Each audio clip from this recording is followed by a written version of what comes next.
Linda, c'est ton tour. La Bible dit que tu dois te soumettre à ton mari.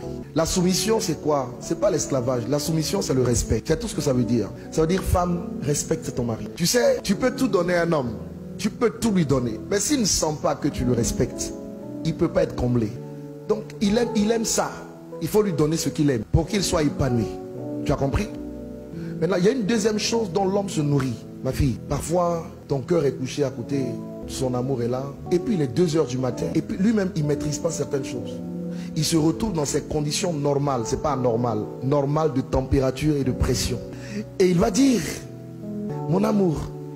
Quand il dit mon amour à 2 h du matin, comment tu réponds? Oui, mon cœur. Ça peut lui arriver d'être dans les mêmes conditions à 5 h du matin. Comment tu réponds? Oui, mon cœur. 13 h. Mon amour? Oui, mon cœur. Vous savez, quand les gens se marient, il faut leur dire ce qu'ils vont rencontrer dans le mariage. Il ne faut pas leur enseigner la foi. Ça n'a pas de sens, dans un certain sens. Même si la foi est nécessaire partout. Quand vous regardez les causes de divorce, c'est quoi généralement? Soit, madame dit, je ne veux pas aller avec monsieur. Bon, pour monsieur qui dit, je ne veux pas aller avec madame, c'est rare. Madame dit, je ne vais pas avec lui 1 an, 2 ans, 3 ans. Et vous avez la cause du sexe qui est la cause majeure. Une bonne femme dit oui à son mari. Et un bon mari peut comprendre que parfois sa femme est fatiguée. Donc l'homme, il se nourrit, lui, sur le plan psychologique, de ce qu'il voit. Toi, tu te nourris de ce que tu entends. Ça veut dire que tu dois t'arranger tous les jours pour être tout aussi belle que tu l'es aujourd'hui. Les cheveux toujours bien faits, le maquillage toujours bien à l'endroit, les sprays, les déodorants comme il faut. Tu dois toujours être prête pour accueillir ton mari. Quand tu sortiras de chez toi, tu es une femme mariée. Il y a des parties de ton corps qu'on ne doit pas voir, qui sont réservées uniquement à ton mari. Mais s'il te plaît, Linda, quand tu es à la maison, ne t'habille pas à la maison comme tu t'habilles dehors. Ton mari doit être capable de voir ce que personne d'autre ne voit. Une femme sage a 2 faces. Il y a la face du dehors et la face du dedans. Quand tu es avec ton mari chez toi, ma fille, s'il te plaît, ne va pas me mettre une robe qui part du cou jusqu'au bout des orteils. Arnaud doit voir que Dieu t'a donné de belles jambes.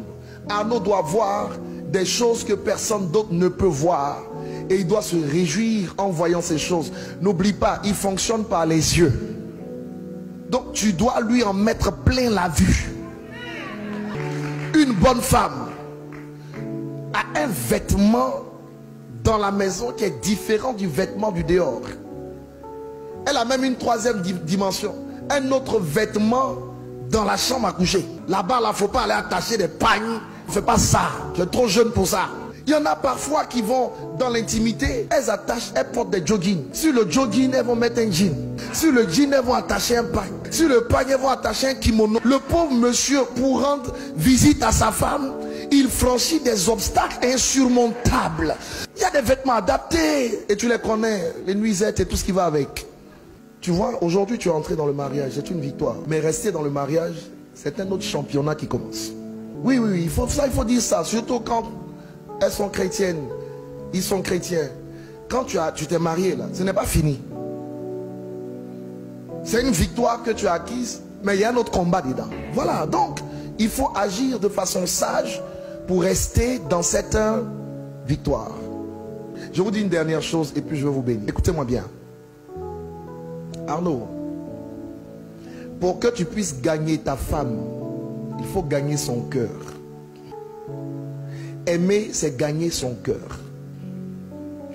Et quand tu gagnes le cœur de ta femme, et si tu réussis à gagner son cœur, tu gagneras son corps. Ne cherche pas à gagner le corps si tu n'as pas gagné le cœur. Linda, tu veux gagner le cœur de ton mari? Ne cherche même pas à gagner le cœur. Gagne le corps et tu auras le cœur. On ne se marie pas pour être heureux. On se marie pour rendre l'autre heureux. Et si tu le rends heureux et qu'il te rend heureuse, vous vous rendez heureux. Vous êtes heureux.